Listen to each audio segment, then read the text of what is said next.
এই বছর দুর্গাপুরের রথের মেলায় সৌরজগৎ হচ্ছে সবথেকে ট্রেন্ডিং। এটা একদম ইউনিক। তো ইউনিক যখন আমাকে তো যেতেই হবে।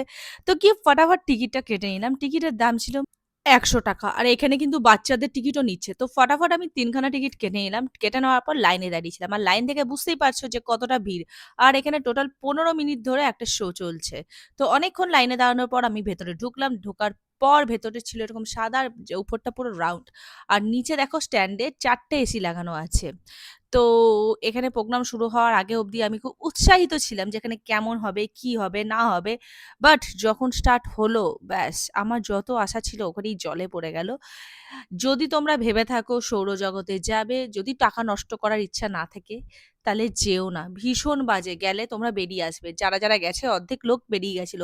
আর যখন বেরোচ্ছিল স্টেজটাও হিলছিল প্লাস যেখানে দেখানো হচ্ছে শোটা সেটা পর্যন্ত হিলছিল। তো তোমাদের যদি টাকা নষ্ট করার ইচ্ছা থাকে তাহলে যেতে পারো। আর যদি না থাকে তাহলে যেও না। এর থেকে আগের বছর যে অ্যাকোয়ারিয়ামটা এসেছিল এর থেকে হাজার গুণে বেটার ছিল। তো যাই হোক, দুর্গাপুর থেকে কারা আমার ভ্লগ দেখছো, কারা সৌরজগতে গেছিলে অবশ্যই কিন্তু কমেন্ট করে জানাবে।